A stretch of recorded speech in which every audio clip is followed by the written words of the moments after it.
C'est en musique que Guillaume Corpart introduit sa conférence. Défenseur de la cause animale, il est aussi musicien et réalisateur.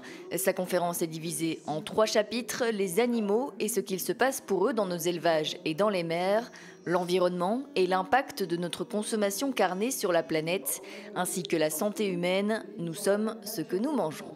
Ce qu'on mange aujourd'hui, en général, c'est soit industriel, c'est-à-dire des plats transformés, avec beaucoup de protéines animales, beaucoup d'animaux et beaucoup de produits laitiers, ce qui est lié vraiment, aujourd'hui on le sait, directement à nos maladies modernes.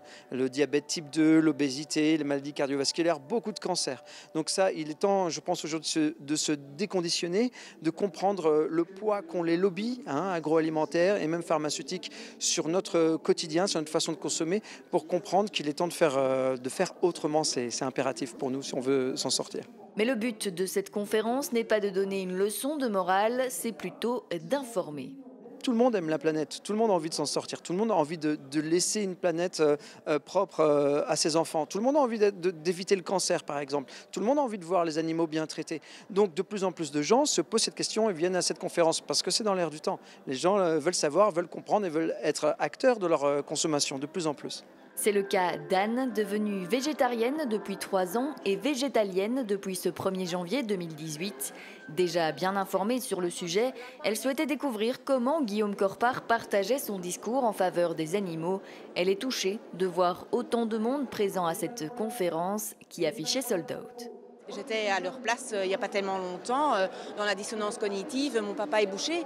Comme Guillaume a expliqué, moi j'ai mangé toutes les viandes possibles et imaginables. J'ai cuisiné toutes les viandes possibles et imaginables. Très curieuse de nature, j'ai goûté à tout et à n'importe quoi. Et en croyant bien faire, en étant conditionné comme il l'a expliqué. Ce déclic de changement, Guillaume Corpart l'a vécu lui-même il y a une dizaine d'années lorsqu'il vivait en Belgique. C'est grâce à sa poule qu'il a vécu un choc. J'avais mon poule sur mon épaule et j'adorais cette poule. Jamais j'aurais voulu qu'on lui fasse du mal. Et je mangeais des bouts de poulet, de temps en temps je lui en donnais. Vous voyez ? Et je me suis choqué moi-même. Je me dis, mais qu'est-ce que tu es en train de faire, Guillaume ? Qu'est-ce que c'est que ça ? Tu les aimes, tu les protèges et tu as accepté que les autres vivent un enfer pour qu'elles arrivent dans ton assiette. Et de fil en aiguille, j'ai décidé d'arrêter de manger les animaux, mais aussi j'ai compris quel impact ça avait sur cette planète et surtout quel impact ça avait sur mon corps. Dans le public, il y a des avertis comme Anne, mais aussi des personnes qui découvrent le végétarisme et qui avaient besoin d'être mieux informées. Je ne pouvais pas imaginer que cette conférence serait à la portée de tout le monde, aussi difficile mais facile à entendre. Et peut-être même qu'aujourd'hui, j'ai l'impression que ce sera encore plus facile à mettre en place que ce que je pouvais le penser. Invité par le Rêve d'Aby, refuge pour animaux de ferme et chevaux, Guillaume Corpart a tenu à saluer le travail fait par les bénévoles au quotidien.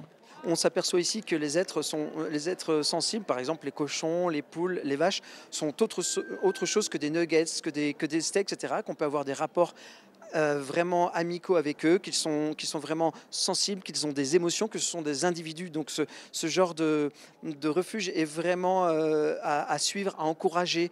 Après la conférence, un buffet végétal était à déguster pour continuer à partager sur les informations reçues aujourd'hui.